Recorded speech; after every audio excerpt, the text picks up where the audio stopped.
everyone, this is Dr. Asif Khan and welcome back to my YouTube channel that is Biology on your fingertips। आज का session भी class 12th के chapter पे based है। आज हम लोग डिस्कस करने वाले हैं microbes in human welfare. So microbes in human welfare, this chapter deals with the study of variety of microbes, their role in the benefits of human beings.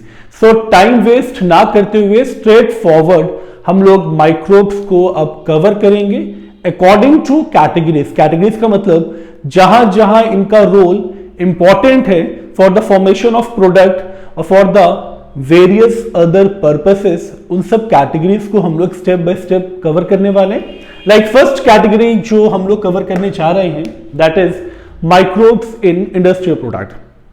अब इंडस्ट्रियल प्रोडक्ट का नाम सुनते ही एक चीज तो क्लियर है ना कि यहां पे हम माइक्रोब्स को यूज करेंगे, माइक्रोब्स यूज्ड फॉर द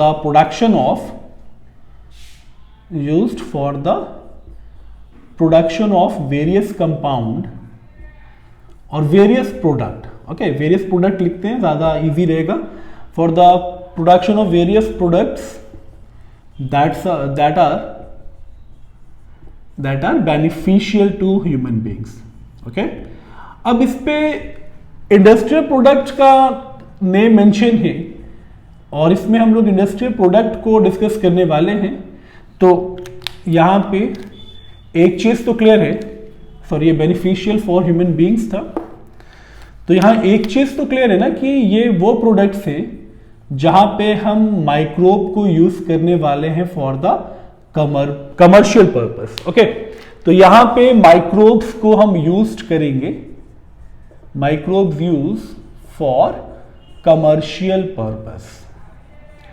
चलिए, अब कमर्शियल पर्पस के थ्रू या इंडस्ट्रियल प्रोडक्ट के थ्रू माइक्रोब्स का रोल कितना इंपॉर्टेंट है और कौन कौन से प्रोडक्ट इस इंडस्ट्रियल प्रोसेस के थ्रू फॉर्म होते हैं वो हम लोग डिस्कस करेंगे one by one. So the first category in the industrial product, okay, this one is the major category, microbes in industrial product। अब इंडस्ट्रीज में तो बहुत सारे प्रोडक्ट बनते हैं, उन प्रोडक्ट्स की फॉर्मेशन में ध्यान क्या रखना है हमें, हर प्रोडक्ट के फॉर्मेशन में हमें माइक्रोब्स को यूज करना है। क्यों यूज करना है? क्योंकि हर एक माइक्रोब का रोल इंपॉर्टेंट है। क्यों इंपॉर्टेंट है? For the benefits of human beings. तो इस कैटेगरी में जो फर्स्ट कैटेगरी है दैट इज फर्मेंटेड बेवरेजेस। चलिए, तो ये तो अंडरस्टूड है, fermented beverages are those beverages which are mainly formed by the process of fermentation. Clear ना? यानी इसमें इथिल अल्कोहल का फॉर्मेशन होगा। तो बहुत स्ट्रेट फॉरवर्ड अगर इसको लेके चलें तो it is formed by the process of fermentation. अब फर्मेंटेशन प्रोसेस किससे होगा? फर्मेंटेशन प्रोसेस होगा, अब आता है रोल माइक्रोब्स का। तो bye the process of fermentation and fermentation is carried out by microbes. तो यहां पे जो फर्मेंटेशन होगा, फर्मेंटेशन ऑफ, हम लोग पहले अल्कोहलिक बेवरेजेस की बात करेंगे। तो fermentation of alcoholic beverages is carried out by yeast। Okay, and yeast में दो जो पॉपुलर स्पीशीज हैं, या स्ट्रेट फॉरवर्ड अगर मैं कहूं तो जो yeast इन्वॉल्व है in the fermentation process of alcoholic beverages, that yeast are known as brewers yeast। Okay, इस पे क्वेश्चन आता है। तो brewers yeast are those yeast which are used in the fermentation of alcoholic beverages। तो एक category तो ये जो टर्म्स इंपॉर्टेंट है उसको मैं रेड से अंडरलाइन भी करता हुआ चलूंगा। तो अल्कोहलिक बेवरेज की fermentation by the yeast, and yeast जो हम यूज कर रहे हैं यहां पे वो है brewer yeast. And brewer yeast में टू इंपॉर्टेंट कैटेगरीज, एक है Saccharomyces cerevisiae, okay, Saccharomyces cerevisiae and the second one is Saccharomyces ellipsoid. Clear? तो बच्चों ये सबसे पहला माइक्रोब हम लोग डिस्कस कर रहे हैं। ये दोनों ही यीस्ट से बिलोंग करते हैं, यानी ये दोनों फंगस ही हैं। यीस्ट आपको पता होगा इट्स अ यूनिसेलुलर फंगाई। तो इन दोनों स्पीशीज को यूज किया जाता है फॉर द फर्मेंटेशन प्रोसेस। अब यहां पे याद रखने वाली बात क्या है, फर्मेंटेशन होगा किसका, क्योंकि यहां हमें फॉर्मेशन करना है अल्कोहलिक बेवरेजेस का। ओके, तो इसके लिए हमें सबसे पहले चाहिए रॉ मटेरियल, देन फर्मेंटेशन। तो फर्मेंटेशन के लिए हमारे पास माइक्रोब्स हैं। अब उस फर्मेंटेशन के बाद जो प्रोडक्ट बनेगा अल्कोहलिक प्रोडक्ट, अब उसको समझने का भी टाइम आ गया है। अब देखते हैं हम लोग कौन कौन से रॉ मटेरियल का फर्मेंटेशन होता है for the formation of alcoholic beverages. तो एक तरफ हम लोग कवर करेंगे रॉ मटेरियल, ओके, एक तरफ हम लोग कवर करने वाले हैं रॉ मटेरियल, एंड इस तरफ हम लोग कवर करेंगे अल्कोहलिक बेवरेज। क्लियर ना? तो रॉ मटेरियल कोई भी हो, फर्मेंटेशन इन्हीं दो में से किसी एक से होगा। ठीक है, यानी ब्रूअर ईस्ट से ही फर्मेंटेशन होगा।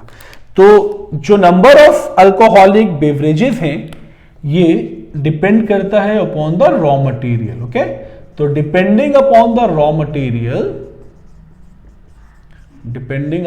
Raw material various types of alcoholic beverage, okay, alcoholic beverage are produced by fermentation। चलिए, अब ये कैटेगरी इंपॉर्टेंट है। तो इस कैटेगरी में नंबर ऑफ रॉ मटेरियल हम लोग डिस्कस करने वाले हैं। Okay, beverage. चलिए, तो द फर्स्ट रॉ मटेरियल जिसका फर्मेंटेशन सैक्रोमाइसिस क्रिवाइसिया या सैक्रोमाइसिस एलिप्सॉइड से होगा, दैट इज पोटैटो। और पोटैटो की फर्मेंटेशन से मिलता है वोडका। ओके, तो पोटैटो की फर्मेंटेशन से वोडका, तो vodka is a kind of alcoholic beverage. Number 2, fermentation of grape juice. तो ग्रेप जूस की फर्मेंटेशन से प्रोडक्ट जो मिलेगा वो है wine and brandy. Okay, third, serials की fermentation. Cereals means various kind of जो क्रॉप्स हैं जिसको हम अनाज भी बोलते हैं। तो सीरियल की फर्मेंटेशन से whisky,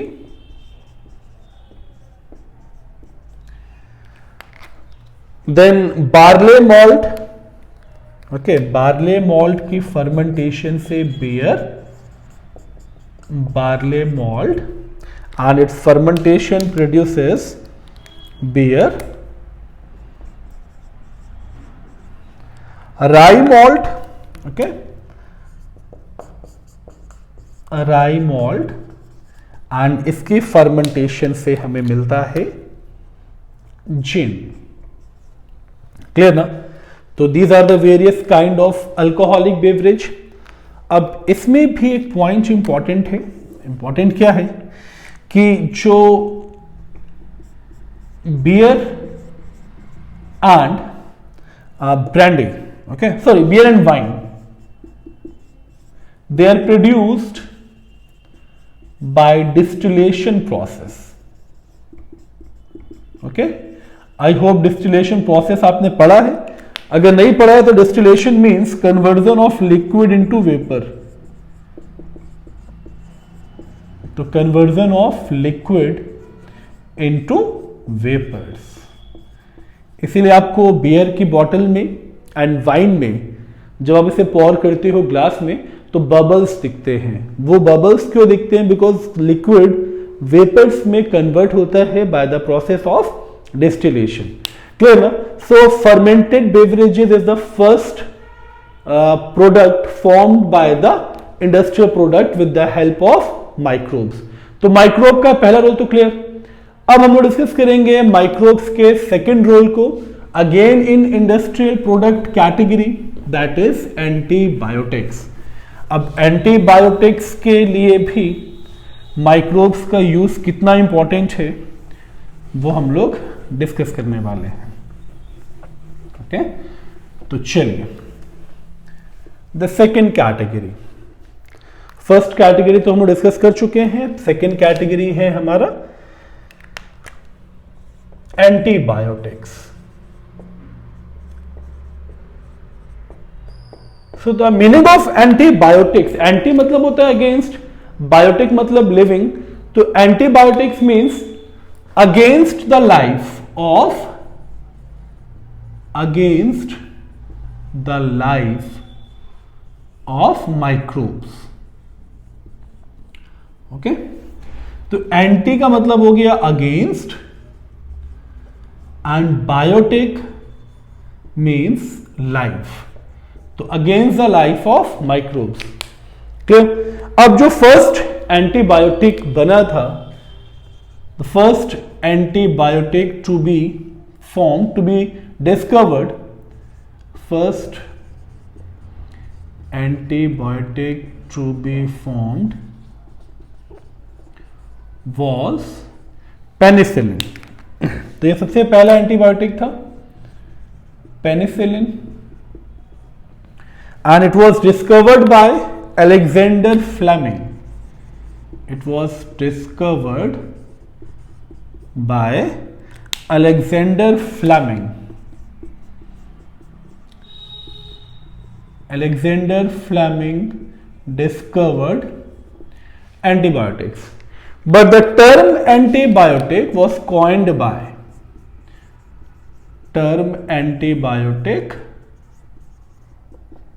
was coined by Waxman. Okay, ये सारे नेम आपको पता होने चाहिए. It was coined by Waxman. And its full potential, its full role was developed by, its full potential came to existence or discovered by Ernst Chain and Florey. Okay, सारे names बहुत important है. And how Alexander Fleming discovered antibiotic, इस पे भी questions आते हैं. तो let's understand.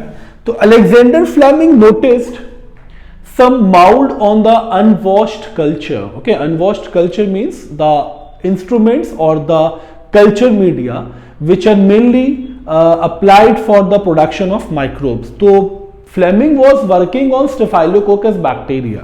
Okay, so while working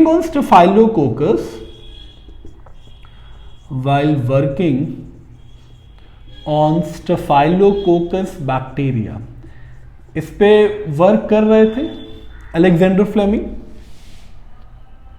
Fleming observed that a mold means a fungus, grows on unwashed culture. Okay, unwashed culture resist the growth of Staphylococcus. इसका मतलब बहुत simple सा था कि ये जो फंगस माउल्ड था, that was actually fungus notatum, Penicillium notatum, वो इस अनवॉश्ड कल्चर पे स्टेफाइलोकोकस को ग्रो नहीं करने दे रहा था. यानी जो सिक्रीशंस माउल्ड की थी वो स्टेफाइलोकोकस को ग्रो करने में डिस्टर्ब कर रहा था, उसको रिटार्ड कर रहा था. क्लियर? अब इन्हीं सिक्रीशंस को फ्लेमिंग ने यूज किया था कि दैट वन माइक्रोब और their secretion can resist the growth of other microbe, और इसी आइडिया से फर्स्ट एंटीबायोटिक पेनिसिलिन डिस्कवर हुई। पेनिसिलिन ही क्यों? क्योंकि जो फंगस था वो पेनिसिलियम नोटेटम था।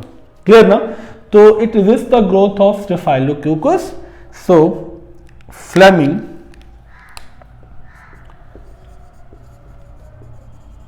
Fleming noticed it, okay, and an idea that one organism resist or resist the other microbes,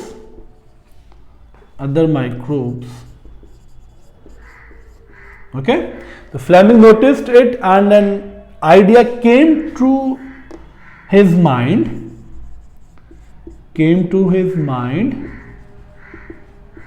clear, that one organism stop or resist the other microbes, and Fleming discovered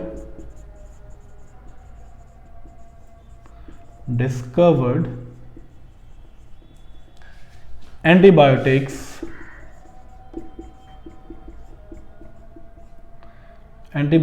penicillin from the fungus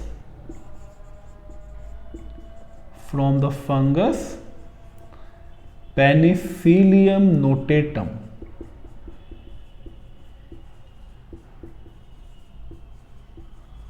Clear now?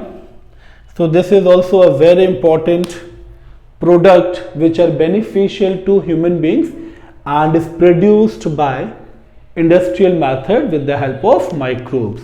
Now the third one is very important, enzymes. So number of enzymes are produced commercially for the various purpose, और हर एक microbe को हम लोग cover करने वाले हैं जो involve है in the production of enzyme. तो now let's discuss the third category in the industrial product, that is enzymes. तो enzymes are metabolic catalyst, ये बात तो हम लोग को पता है, ओके, कई बार आप लोगों ने पढ़ा है ये। तो enzymes are metabolic catalyst.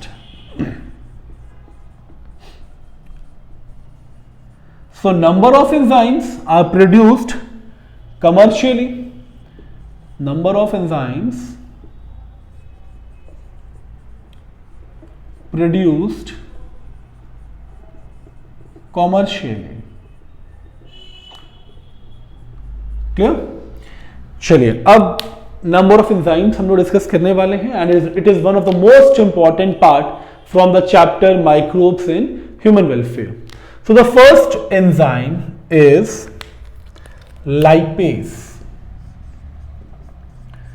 and lipase is formed or is produced, lipase is produced from the species of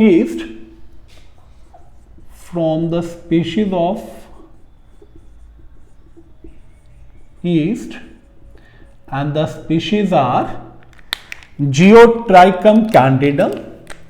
ये सारे माइक्रोब्स आपको बहुत अच्छे से प्रिपेयर करने हैं.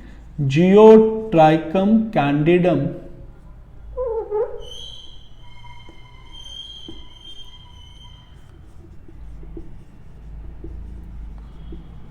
and Candida lipolytica.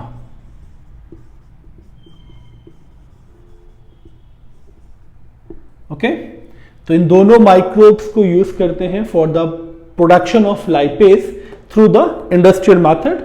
और फंक्शन क्या है इनका, क्यों लाइपेज को प्रोड्यूस किया जाता है? Function is very important. तो function these enzyme like lipase is used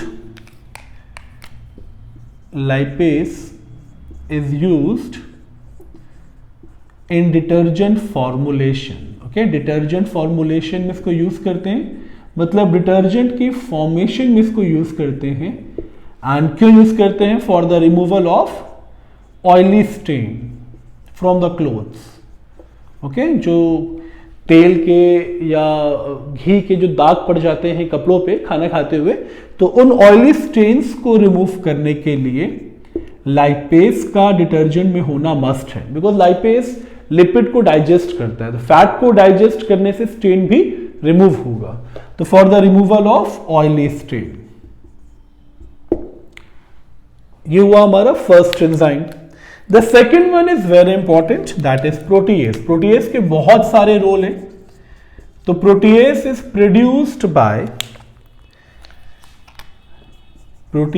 produced by मैं माइक्रोब्स के नेम रेड से मेंशन कर रहा हूं, एस्परजिलस, ये भी फंगस है, mortierella and bacillus. Clear? Microbes आपको बहुत अच्छे से पता होने चाहिए। एंड प्रोटीएज के बहुत सारे यूज है। Their function is, first one again in detergent formulation for the removal of proteinaceous stain, in detergent formulation for the removal of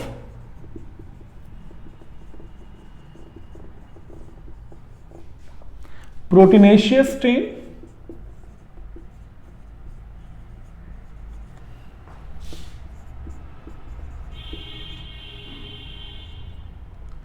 clear now?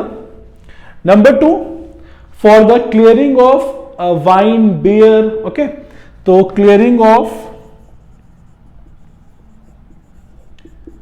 beer and wine. And the third one is also very important, separation of silk fibers. Separation of silk fibers, वो जो रेशम का धागा होता है जिसको हम लोग बनारसी साड़ी में भी देखते हैं, रेशम की साड़ियां जो होती हैं, तो वो जो सिल्क फाइबर है उसकी सेपरेशन भी प्रोटीएज के थ्रू ही होती है। क्लियर ना? तो है ना ये important enzyme. The third one is rennet. तो rennet is produced from the stomach of calf, okay, it is produced from the stomach of calf of cattle animals, okay, तो cattle animals के जो बछड़े होते हैं उससे रेनेट को obtain किया जाता है। रेनेट क्यों इंपॉर्टेंट है? Because it contain enzyme rennin. तो rennet contain enzyme rennin. And what is the use of rennin? Rennin is used, तो इट्स फंक्शन, रेनिन का फंक्शन क्या है? Function is to manufacture of cheese, okay, तो rennet का use होगा manufacture of cheese में। Clear? और हालांकि ये रोल भी एक पर्सन ने डिस्कवर किया है, क्रिश्चियन हैंसन। ये नाम भी आपको याद रखना है, Christian Hansen discovered the role of renin, okay, so he discovered the role of renin for the manufacturing of cheese. ये भी क्लियर ना? Now the fourth enzyme, fourth भी बहुत इंपॉर्टेंट है, that is pectin. तो पैक्टिन का commercial जो use है वो एक्चुअल पैक्टिन से थोड़ा सा डिफरेंट है, क्योंकि पैक्टिन आप जानते हैं ये अनराइप फ्रूट पे होता है और पैक्टिनेज पैक्टिन को डिग्रेड करता है तो राइपनिंग स्टार्ट होती है। ओके, तो अब हम लोग फोर्थ कैटेगरी डिस्कस करने वाले हैं। The fourth one is, fourth enzyme, मैंने हेडिंग भी रब कर दिया, कोई बात नहीं, बट मैं फिर से हेडिंग मेंशन कर रहा हूं कि हम लोग अभी एंजाइम्स डिस्कस कर रहे हैं। Okay, and the fourth one is pectin. तो pectin is produced from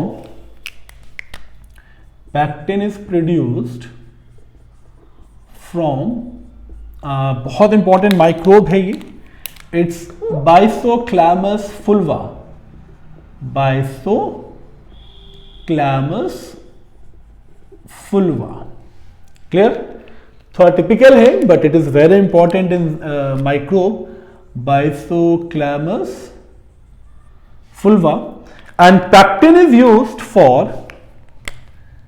function, it is used for clearing fruit juice bottles, clearing of fruit juice bottles।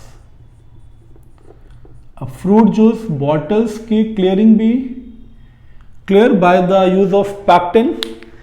Fifth one, streptokinase. And streptokinase का role medical field में बहुत important है। तो it is produced from Streptococcus bacteria, produced from streptococcus bacteria, and this bacteria is genetically modified। and इसका जो सबसे important term है that is clot buster। okay, तो it is also termed as clot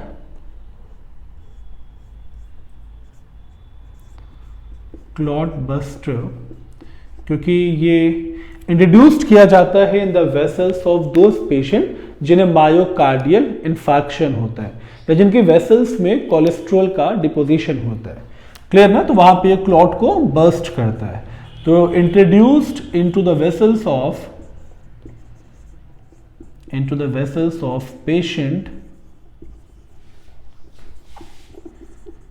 patient with myocardial infarction। Myocardial infection का मतलब होता है complete blockage of vessels by the deposition of cholesterol, myocardial infection. And the sixth one is amylase. तो amylase is again very important. Amylase is obtained from, it is produced from Aspergillus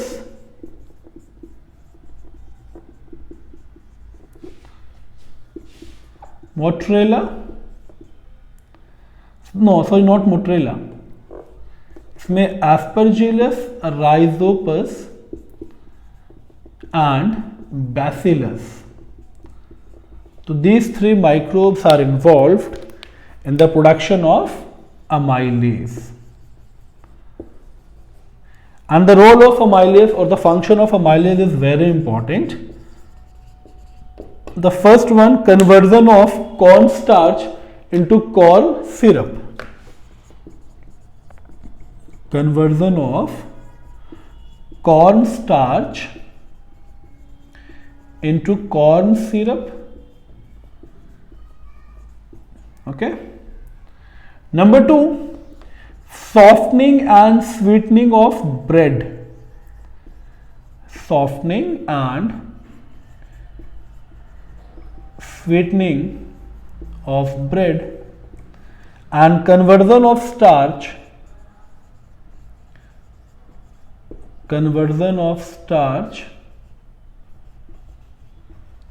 into glucose। Clear? So this is all about third category। Now the fourth category is again very important, that is bioactive products or molecule। okay, तो bioactive molecules भी बहुत important है। So the fourth one is bioactive molecule।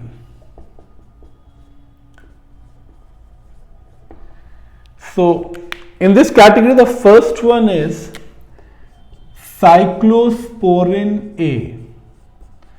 तो cyclosporin A is produced from Trichoderma polysporum,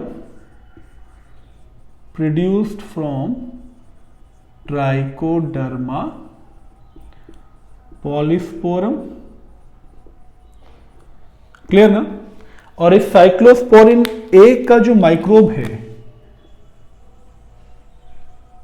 इसके इस product का benefit क्या है?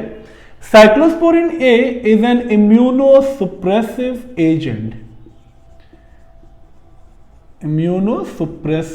एजेंट। विच मीन्स अगर किसी को ऑर्गेन ट्रांसप्लांट करना है तो हमारी बॉडी एक पैथोजन को तो एंट्री देती नहीं है, तो किसी ऑर्गेन को एंट्री दे ये बहुत बड़ी बात है। तो इस कंडीशन में क्या होता है कि हमारी बॉडी उस ऑर्गेन को फॉरेन पार्टिकल समझ के उस पर अटैक करती है, तो उस इम्यून सिस्टम के रोल को सुप्रेस करने के लिए साइक्लोस्पोरिन ए का यूज किया जाता है। क्लियर ना? तो it is used in the patient of organ transplant, क्योंकि ये इम्यूनोसुप्रेसिव है तो ऑर्गेन ट्रांसप्लांट पेशेंट्स में ही इसका यूज सबसे ज्यादा होता है। Okay, the second one is statins. तो statins are produced from Monascus purpureus. तो statins are produced from Monascus purpureus. Okay? And statins का रोल क्या है? statins को यूज करते हैं for lowering blood cholesterol function, and ये इसका फंक्शन। ओके, तो it is used for lowering blood cholesterol. तो ब्लड कोलेस्ट्रॉल को रिड्यूस कैसे करता है ये? By inhibiting enzyme.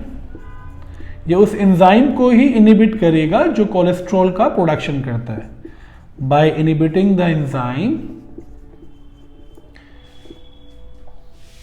Which produces cholesterol. तो एंजाइम को इनहिबिट करने से क्या होगा कि कोलेस्ट्रॉल प्रोड्यूस नहीं होगा। ओके, तो स्टैटिन का भी रोल बहुत ज्यादा इंपॉर्टेंट है। क्लियर ना? Now the fifth part or the fifth category in the industrial product is organic acid.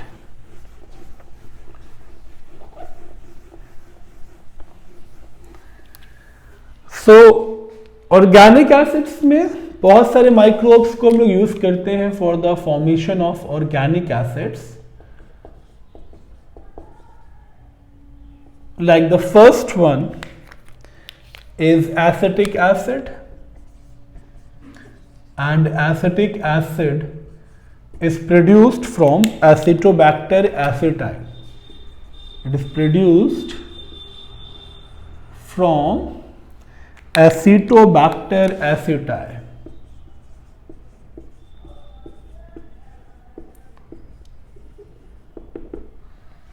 The second one is butyric acid. Butyric acid, and it is produced from Clostridium butylicum.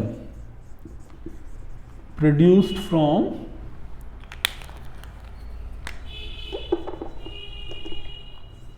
Clostridium butylicum. The third one, lactic acid.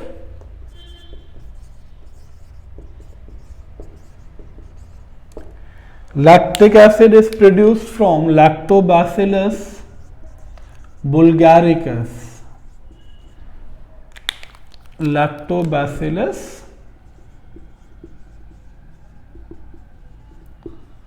bulgaricus. And the fourth one, citric acid, which is produced from Aspergillus niger. Aspergillus niger. Clear? So if first category में, industrial product category में microbes का role हम लोग 5 important product category में discuss कर चुके हैं। तो इस लेक्चर को यहीं पे वाइंड अप करते हैं। नेक्स्ट लेक्चर में हम लोग डिस्कस करेंगे role of microbes in the household product. So अगर ये टॉपिक अगर आपको समझ में आया है तो लाइक बटन को प्रेस करें एंड जो लोग न्यू हैं चैनल पे, चैनल को सब्सक्राइब ज़रूर कर लें ताकि मैं ऐसी ही वीडियोस आप लोग के लिए लाता रहूं और ये इन्फॉर्मेशन आपको मिलती रहे, इसलिए आप अपने बेल आइकन को भी प्रेस कर लें।